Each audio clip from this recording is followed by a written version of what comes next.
I'm Joe Devine, and welcome to Whiteboard Football Extra. Today, I'm joined by Alex Stewart to talk about the evolution of international football tactics at the 1994 and 1998 World Cups. We also discuss whether or not Alex is a hipster for thinking that Johan Cruyff is the greatest ever. Thanks for downloading, and I hope you enjoy the podcast.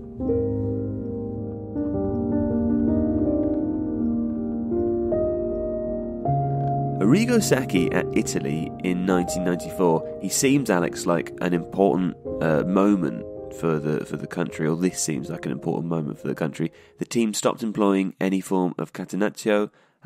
This was for the first time in years, from what I gather, and I think they created what you're describing as the first, one of the first examples of proper pressing football on the international stage. So quite a important time for Italy. Yes, Italy were sort of shackled really to forms of catenaccio, really since Herrera had such great success with it at Inter Milan, and some of those Inter players that were crucial to what he was doing were also, particularly Facchetti, were the backbone of the Italian side. So it seemed quite logical, I think, to transfer over the formation that was used, the system that was used, when you had players that were used to doing it, that style of playing with a sweeper and with effectively a four-man defence, although one of those wing-backs playing very, very high up the pitch, again, was predominant in Serie A for decades, really. So it did take quite a significant break to pull the Italian side away from that. And I think the interesting thing about Sacchi as a coach is that he didn't play professional football at all. In fact, there was a joke that Berlusconi, who employed him at AC Milan, was almost certainly a better footballer than he was, despite Berlusconi being a businessman, because Berlusconi had actually played non-league to a reasonably high standard. But Sacchi came in and he had all of these ideas. He'd sort of studied football. He'd looked at how teams in Eastern Europe were playing with a 4-4-2. He looked at pressing. He looked at controlling space. He took ideas from Total Football. He took ideas from Lobanovsky. And he really revolutionised the way that Italian football was played, and that's why he had such great success with AC Milan. So moving him across to the Italian national side was, without question, a kind of a logical move. Interestingly, he didn't really kind of recapture those levels of success after 1994. He kind of his club career sort of dwindled off, and I think that's part of what you see with football tactics generally, which is that somebody can come in, make a pretty seismic change in the way that his team is playing, achieve great success with that, but as people start to work it out and people start to find ways of countering it, or emulating it even. Or emulating it and then getting a sort of that nullification of two sides that are set up similarly, then you need to find ways of thinking around that, and maybe people who are quite so revolutionary struggle to think beyond that a little bit. So what I find fascinating about Sacchi is that, as you just said, he wasn't a footballer, and that he's an example of someone who, in some ways, as you say, we could maybe even stretch to use the word revolutionise certain aspects of tactics from a totally objective point of view. Now that interests me because I think there's often some thought to where a manager played during their career in terms of position on the pitch and how that might affect them. I mean, I remember talking on a podcast with someone about Slaven Bilic and when he took over at West Ham, and how the fact that he was a defender might shape the way that he views the game, or his perspective, or how he decides to manage his team as a manager. And I find it fascinating that Arrigo Sacchi didn't play at all. I wonder if that actually in some ways was maybe even a benefit, or gave him a even more objective point of view, and not coming to football without being, I don't know, without his view sort of being sidelined in any way beforehand. I think there's certainly something to that. I mean, there's definitely two challenges, I think, for a manager. The first would be, how am I going to play? What system am I going to use? What tactics am I going to use? And exposure to that sort of thinking as a professional would probably be helpful. I think the other great issue is how do you convince your players to listen to you? And Sachi came up through the ranks. He started off as a youth coach. I think at Palermo, he kind of worked his way up through various different rungs of the ladder. So he kind of proved himself as a coach lower down the leagues rather than proving himself as a footballer higher up. So he had some credibility by the time he arrived at AC Milan, even though it was kind of a shock appointment. His line on it was that in order to be a jockey, you don't need to first have been a horse, which I think is quite a neat way of putting it. And in some ways, I guess as well, he sort of paved the way, certainly in sort of top European football, for people like, you could look at Arsene Wenger, you could look at Jose Mourinho, people who've not had prolific or successful careers as players. Although, the counterweight to that is that for every one of those, you've got a Pep Guardiola or a Johan Cruyff, people who do successfully make the transition from being a really excellent player, and in those instances, often quite a cerebral player, to being a good manager. Well, we're going to come back to Johan Cruyff later because someone has called you a hipster, Alex, which I absolutely agree with. But we'll get to that in the comments section. The next question on my list is referring to that Arrigo Sacchi side still. Italy stopped playing with a sweeper, and I wonder what exactly the benefit of that was.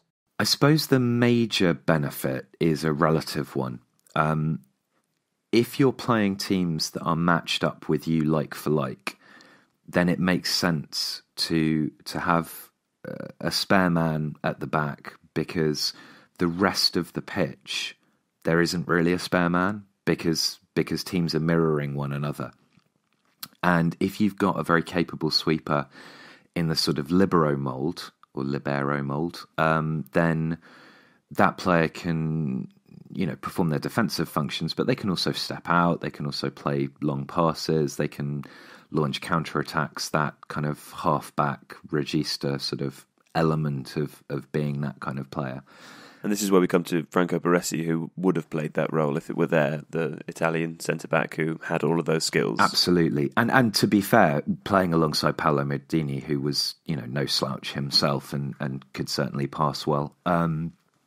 One of the things that you need to look at is how many strikers the opposition are playing. And as teams started to drop at least one striker back because man marking in the defensive third was quite suffocating and that striker needed to have space, then you're saying, well, okay, you've got one striker, proper striker up front, and then somebody who's kind of floating back into the hole and either staying there as an attacking midfielder or a trequartista or whatever you want to call them, or moving up as a second striker. Do we really need to have at least three defenders in that space? Yeah. Because you're then potentially having two spare men all of the time.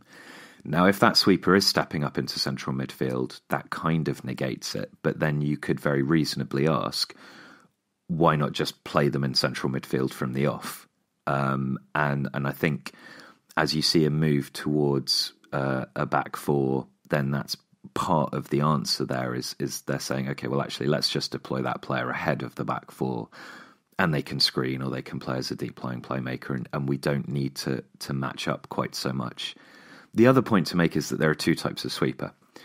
Sometimes those sweepers are that sort of elegant passing player, like a Scherrer or a Beckenbauer.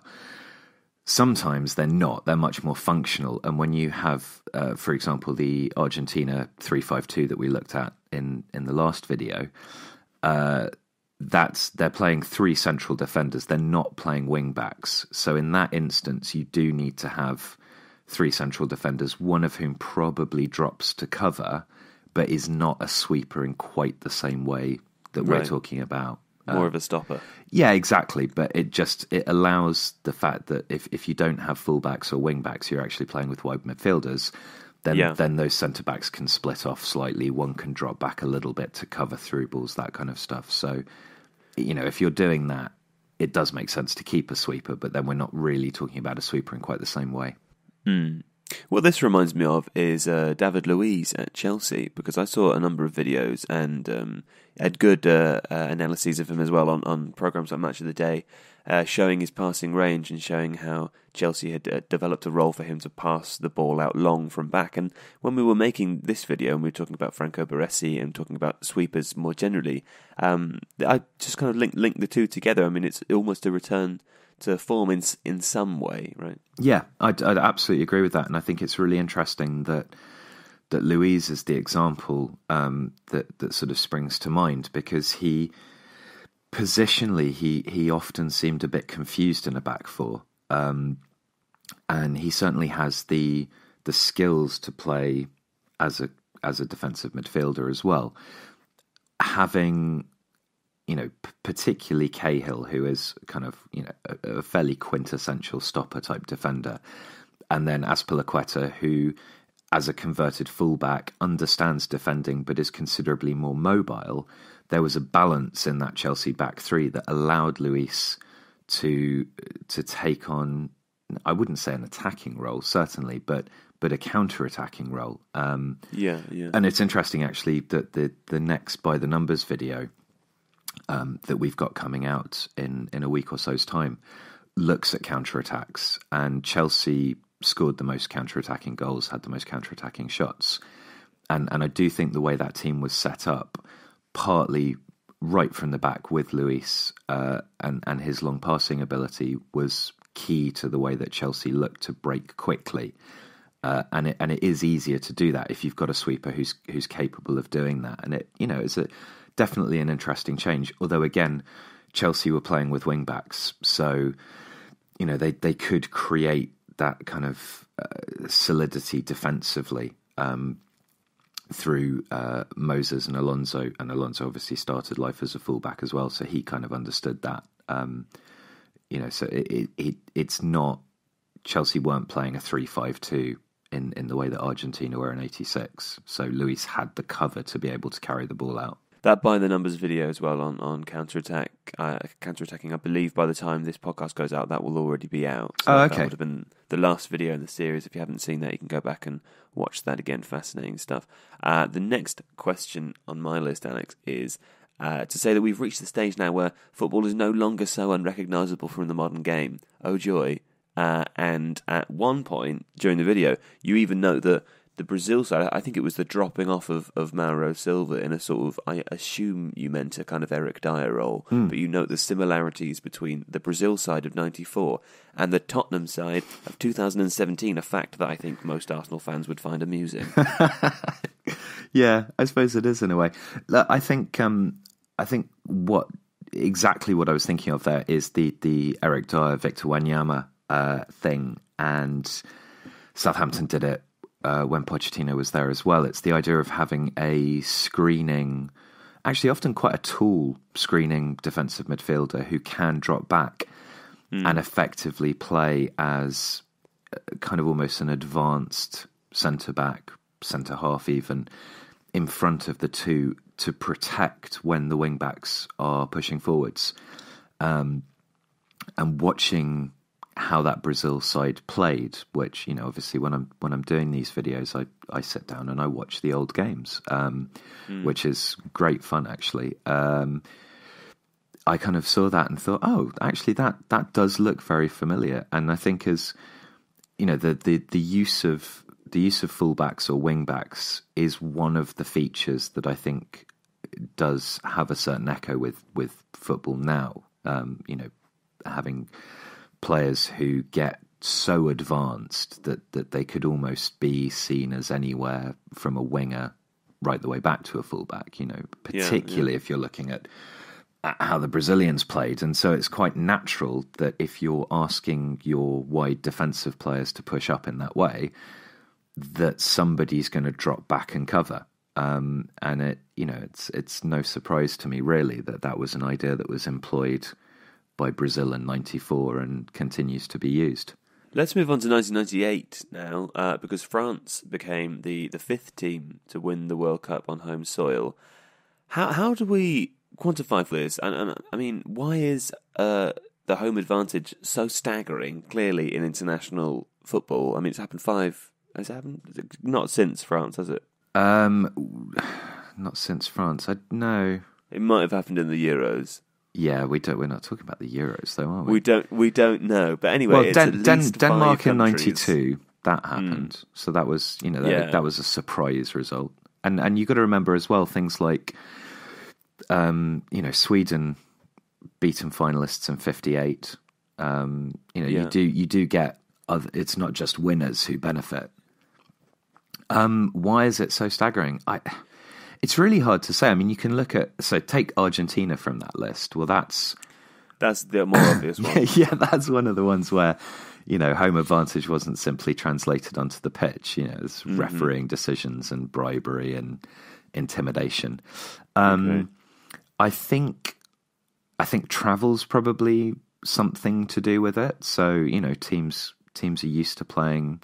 They can acclimatise. You see, European sides tend to do better in Europe generally, even if it's not actually at on home soil. But the support, the momentum, the sense of doing it for the people you're playing in front of. What does it all mean, though? That's because I knew you were going to say, and this is no criticism of you. No, but I know that the answer to that is the crowd, and I often think, obviously there's the away goals rule with European football, where it gives some credence to the crowd, to travelling, to the home advantage, and I just wonder what exactly that means. What exactly it means in what way? I mean, okay, you're in stadium in front of your fans. Yeah. Okay, and there's 90% your fans, 10% the other people's fans. Personally speaking, I often find that I struggle under pressure in front of groups of people that I know, sometimes more than in front of groups of people that I don't know, whether they're supportive or not. And I'm just one example of a complicated psychological human being, Alex Stewart. So what I'm asking you is how we can say that being in front of your fans makes you better or more likely to win at a football game. What is home advantage? I know I'm picking it apart to the molecular level. I think it doesn't make sense to me. Yeah, we've moved into psychology and potentially even philosophy at this point, rather than football tactics. I mean, I don't know is the honest answer. I've never played football in front of a large crowd of people, particularly. So I think the closest I've got to that was a 5-a-side tournament hosted at Dulwich Hamlets ground, right? Which was exciting, but I wouldn't say that there was particularly a massive support for Pickles FC's 5-a-side team. I wasn't nervous. No. I had such low expectations of myself that nerves don't really come into it. Also, you are a goalkeeper, we should point out. That's correct, yes. So there's not much to be nervous about because you don't have to actually do a lot. No, and generally speaking, you can find somebody else to blame if something goes wrong. Yes. So that's always helpful. Well, let's move on then. You clearly can't answer my question about home advantage. I can't really, I'm sorry. Quite disappointing. I think you'll be able to answer this one, though. France played with a Christmas tree formation in '98. One of my favourites. It's the first time we've come across this style recently in our historical videos, or certainly in the World Cup campaign. Can you talk us through the positives and the negatives of that formation? Yes. So the positives would be that... largely the most positive thing is why the formation was created in the first instance, which was to have Zinedine Zidane as a focal point in the 10 role, and yet mitigate for the fact that Zidane, while clearly an absolute genius with the football at his feet in an attacking sense, did bugger all defensively and wasn't very quick.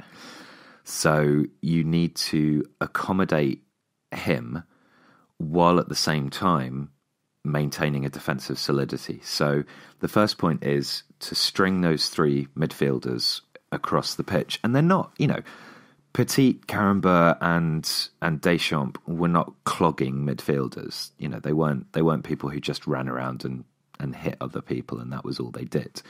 As you can see from that final goal, in the final where Petit, beats his man. Lovely little finish. He was clearly a class player.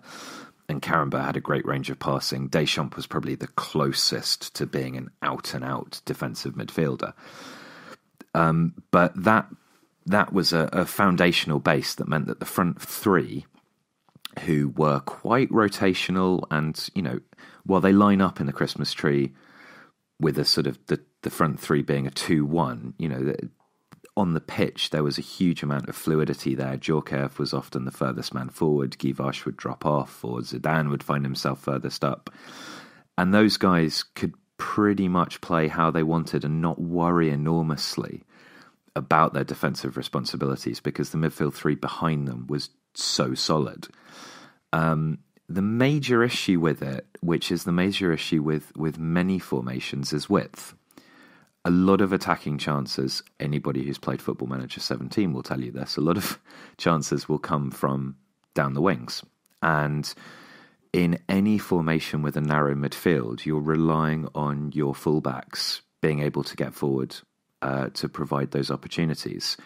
That's not just necessarily in terms of the fullback being the one who delivers the cross, but if the fullbacks aren't out there to support, even if you've got one of your front three drifting out wide to provide those crossing opportunities, they will need assistance. So we're not necessarily looking at kind of, Lizarazu and Thuram being the ones that are delivering the final ball, but you need to have those players getting up there. Now, France were lucky in that in Thuram and Lizarazu, they had exceptional fullbacks who could do that. But you always have to be careful when you're playing with a narrow midfield formation. How do we get men forward into the wide positions to support, whether that's the forwards breaking out and midfielders pushing up into the gap, or it's the fullbacks pushing forwards? And of course, defensively, that can leave you a little bit vulnerable on the counter if you've got those players pushed up. One of the ways that can be countered, and we've seen good instances, say with Hoffenheim this season, is where one of the fullbacks pushes up and the other one shifts in, and the team sort of pendulums across. So there are ways of mitigating that risk, but that's it. That's the balance, is basically defensive solidity and being able to get forwards with numbers wide. And that France team, they beat Brazil 3-0 in the final. And it sounds like this. I think I did watch this game, but I was still quite young, and I don't quite remember it. I think 2002 was the first World Cup that I really remember, watching and participating in. So, I mean, to me, 3-0 sounds like a conclusive result against, as well, a team we should remember who won the World Cup tournaments, both of them, either side of this one. So, Brazil were obviously a fantastic team at this time. How convincing was that game? I mean, it's interesting. You look at that final goal, the Petit goal, and moments before, Denilson hits the bar, and then Rivaldo has a shot forced wide for a corner.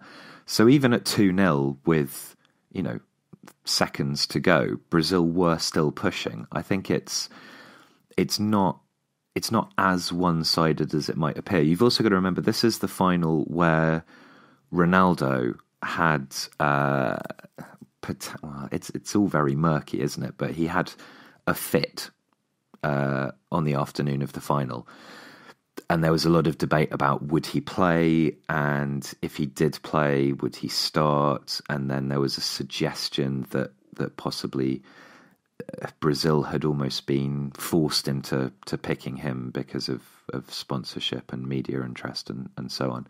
So he wasn't at his best. And, particularly if you look at 2002, Ronaldo carried Brazil to a great extent. So if they'd had a fully fit Ronaldo who hadn't had those issues beforehand, would the score have been what it was? I don't know. Zidane's first two goals were poor Brazilian marking. I think a 3-0 scoreline certainly has a gloss on it, but this was not a bad Brazilian side by any stretch of the imagination. But France were a great team. France were the best team in the tournament. So the fact that they won it is absolutely fair. It's whether the margin of victory quite reflects the one-sidedness of the final. I'm not entirely sure of that. Okay, let's go over to a couple of user comments. Now, Gordon did have a surname, but I did not write it down, so apologies, Gordon. Gordon asks why... Well, Gordon says this, Alex. Why did you not mention the Croatian squad of the 1998 World Cup? It was our first ever World Cup, so I assume Gordon is from Croatia. And we finished third. You should really improve this series by not just making it about World Cup winners and famous players and managers that you already mentioned in previous videos. I mean, firstly, I think I would just take a moment to say that inevitably people will be left disappointed by players or teams that we leave out. But if you are watching a 7-minute video on, one or two tournaments, or even in some cases in the past, Alex has had to write scripts that cross 3 different tournaments in the history of evolving tactics. That has taken a very, very, very long time to write and to create into a video. And obviously we don't have time to fit anyone in, or fit everyone in, I should say. Also, the other thing I would mention is that there's a video going out. It will already be out by the time this podcast is out, but there's another video. We're doing 2 per week on each era. So Alex is this week, for example, looking at 1994 to 1998. And then Paul Ansorge picks one tournament and writes the story of that as well. So often if we don't mention something in one, it is mentioned in the other. Please do check, not necessarily before you comment, but just remember that there's a few different pieces of content going out all in the same week. But with that said, Alex, I wonder if you want us to say a word on the Croatian squad, or if you'd like to give a reason beyond any of the others that they weren't mentioned. I mean, the Croatian squad was interesting, and I think, to answer the point briefly, Croatia played with a sort of 3-5-2, 5-3-2. Davor Suker. Yes, the interesting point, I suppose, about Croatia was Igor Tudor, who did actually play as a defensive midfielder, sometimes ended up, I think, playing at Juventus for quite a period, was a sort of sweeper there. And they had an unusually creative midfield. So Zvonimir Boban, who was a wonderful player, who was at AC Milan for a long time, Prosinecki and Azanovic. And that that didn't really play with a holding player at all. So the onus was on whether it was Tudor or was it Dario Simic or Igor Stimac to kind of push forwards and add some tackling solidity to the midfield. Look, I would love to be able to write to the depth that some of these World Cups merit. The videos would be half an hour long on each World Cup. It's just not possible to cover everything to that degree of detail. I think in terms of the earlier World Cups as well, it's difficult to research ones where there isn't television footage of any great length. It's quite hard to get a feel for how teams played. Obviously, that becomes less of an issue as you move further forwards in history, and by this time, obviously, all games are pretty much available on the internet. But at the same time, you've then got an issue where all games are available on the internet, so I could sit there and watch every single one and find fascinating things to say about, the Argentine side of 1998 or whatever. But it's you just can't. You have to limit yourself to trying to get an overview of the trends that occurred. And I think as the series has gone on, one of the things that's become apparent is that there are interesting things, for example, about the way that Brazil changed their tactics quite significantly over the course of consecutive World Cups, and yet always end up, doing quite well. France, in this instance, yes, not only did they win, but they won with a formation that was, very unusual for the time. And I think, it's difficult, but you have to pick out things that are both tactical evolutions and changes that are interesting, but have some sort of thread that links everything together. So, if there were time and if there were space, it would be great to cover everybody to that degree of depth. But there just isn't, and I apologise for that. Killer Chaos 123 says, I love how you guys referenced inverting the pyramid. Genuinely feel geeky. No need to feel geeky. Killer Chaos is a wonderful book, and I've read it, and I myself am a stone cold jock, so I think everything's fine there. Hold on, let me just stop laughing. Good. Big Jelly Eel, wonderful name, says, can't wait for the 21st century. It's not that great. I was making a joke about the world generally rather than football specifically. Big Jelly also asks, Alex, there's a deeper lying register, right? So has there ever been a defensive counterpart to that, like a destroyer that plays up high? I think we've talked about this a little bit before with Marouane Fellaini. Yeah, we talked about this in the man marking versus zonal marking video. And what would you call that? You would just call that a defensive enganche? Oh no, I wouldn't call it an enganche, because that's very definitely an attacking role. I don't know. Does everything need to have a name? I mean, it's kind of. Can you not just say an attacking midfielder who's got specific defensive duties? I think that sounds confusing. Well, maybe. And okay, there's football terminology is an odd thing, right? So you look at. I would call them the cannon. The cannon. Yeah, the sort of the metallic, fierce artillery that shoves through. Yeah, no, the cannon. I know what a cannon is. Yeah. No, I think you can get caught up in trying to find or borrow, import kind of clever names for everything. The breeze block.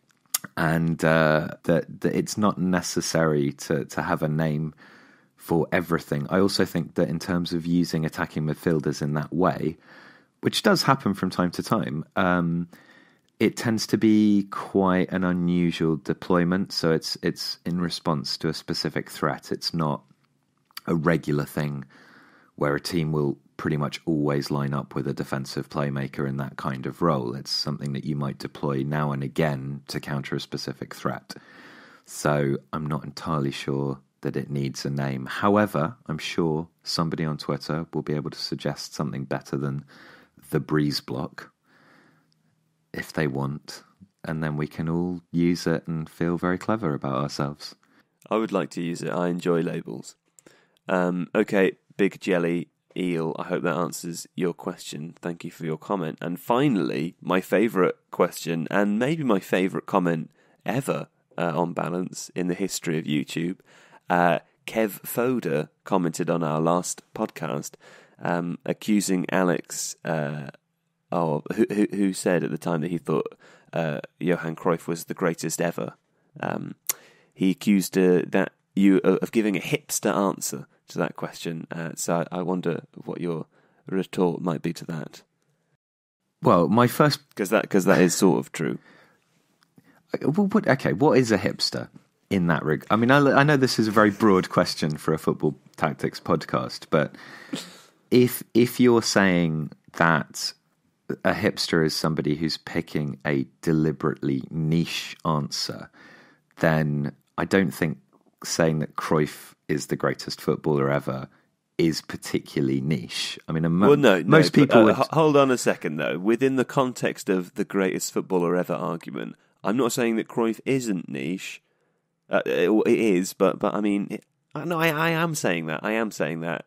Johan Cruyff is someone who is not anywhere nearly as frequently mentioned within that, the top one, the greatest ever role, as a handful of other players. And of course, I'm not saying that he's not up there in the top five, but I think, in terms of people, it would be described as niche, someone who would say that he was the greatest ever. And I can absolutely understand the reason as to why. In fact, there was a couple of very eloquent responses to that comment in the thread. It's on episode 17 of the podcast, so if you're interested, you can go and have a look and read some of the comments. Some of them absolutely nail it, and I expect Alex to say some of these things as well. For the record, I don't actually disagree with the answer either. I just find it amusing that someone's called you a hipster. Okay, well, yeah. In that regard, maybe I collect vintage football shirts and I write reasonably obscure tactics videos, so I probably would fall into that sort of demographic should you wish to put me in it. I like labels. Yeah, I mean, it does make things easier, doesn't it? So in very brief answer, Cruyff, partly because his impact as a manager was so significant, partly because his impact off the pitch as a professional footballer was so significant in terms of negotiating pay deals, pushing through the professionalization of football in Holland, understanding about sponsorship and commercial arrangements, partly because he was central to what I think is probably the most aesthetically pleasing style of football, total football. And when I say central, I don't mean simply that as a player his skills made it work, but that he kind of helped come up with it in conversation with people like Rinus Michels and Kovacs, and they, it was a genesis of a number of players working together to come up with that style. So he wasn't just told, right, you do this thing and then it'll all work. There were discussions there, and Ajax was a collaborative club in that way, and he was very important to that, which is, I think, why he transitioned so successfully into being a manager. I think in terms of his cultural significance, that he was this kind of symbol of new football, but also of a new sort of society in Holland at the time, a blend of kind of social permissiveness and not capitalism necessarily. I suppose to an extent, but kind of being who you want to be, but making the best of it for yourself, as well as being this wonderfully elegant footballer who scored great goals and took part in one of my favourite teams ever. And I think if you look at the other people that are kind of folded in with him, so it would be people like Maradona and Pelé, while they might in some instances be better players, they don't have the same kind of resonance throughout, I would argue, throughout football generally, throughout culture. Absolutely not. That's my answer. I'm quite happy to have people disagree with me. I don't say it's definitive. Well, it's a very good answer, and it's a very clever answer, Alex, because I believe what you said was that Johan Cruyff was the greatest ever, although you did not specify what he was the greatest ever at. And I think what you've just said is that he's the sort of, I don't know best how to describe it, but he's sort of the best person to have been in and around football ever. And maybe, I think, combining those top levels in each individual skills across the board is maybe the highest hitter overall. I think if you wanted to be really specific about it, you could say that he was across the range of, as a footballer, as a stylist, as a manager, as a cultural icon, all of those different things, he is the most significant footballer. It helps that he was extraordinarily gifted as well. And I think purely as a player, he's got to be top five. Well, he's got he's got the Cruyff turn. Maradona's just got the Maradona 7, which is something that and the hand of kids practice in the park. Maradona is he cheated. Wow. Okay. So no. Well, we could say at least that Maradona has been reduced to sort of bickering with players and Maradona's moaning about new managers. Maradona's had his problems, and I think that's quite sad actually. But for me, the one that this may cause enormous ructions, but I think Pelé's the one that's a bit overrated. Right. Okay. I don't know. I do feel like it's very difficult for people now to, and this is one of the reasons I might be wrong, but there just is nowhere near as much footage of Pelé playing for us to be able to get any real sense. What you're effectively looking at is an enormously impressive goal-scoring record, much of which was done in Brazilian club football, and some of which is open to debate anyway. And some obviously hugely important performances in World Cups, but to kind of really get a holistic sense of a person's impact, and this is the point that we were talking about in the last podcast, where you can say, if you look at players like Zendelar or Hidiguchi, who were playing in a pre-television era, those players might have had much more of an impact on football than any of us can really understand. But because we weren't alive to see them, and there's no real record of that left now, it becomes incredibly difficult to quantify what that impact was, how they played, and all the rest of it. So these are, to an extent, always going to be moot points. I stand by Cruyff, and if you think that's hipster, I don't care. See, that's the interesting thing about it being our time and what stands the test of time. For me, what is culturally relevant about Diego Maradona is that an actor plays him in the film Youth that I watched recently. I'm not sure if you've seen that film. I've not, no. It's a Paolo Sorrentino film. It's not very good. Well, it's okay. I don't want to talk it down. But my favourite thing about it was that this Diego Maradona character pops up. It's all set in a very, very expensive hotel kind of / OAP resort in Switzerland, and Michael Caine and Harvey Keitel are kind of old friends who are both, spending 6 months of their year in this place, and neither of the joke all the way throughout the film is, how much have you urinated today? Oh, 3 drops for me. It's for an old crowd, Alex. But this Diego Maradona character appears, and he's just this morbidly obese man who has to use an oxygen tank whenever he's getting in and out of a chair, and he's sort of floating in all the pools, but he's still, his wife is Miss Universe or something, and there's this amazing scene, and I don't know how this actor is doing it, but he's doing kick-ups really high in the air, and about 10 of them in a row, and the shot is just a very silent shot of him doing this, and he again is morbidly obese, and he can't really kick his leg up, but he can kind of tuck it in and so he's hitting the ball with his ankle. It's quite astonishing, but it took me about half an hour of the film to realise it was supposed to be him. It's worth watching. The film's not brilliant, but it is an interesting movie.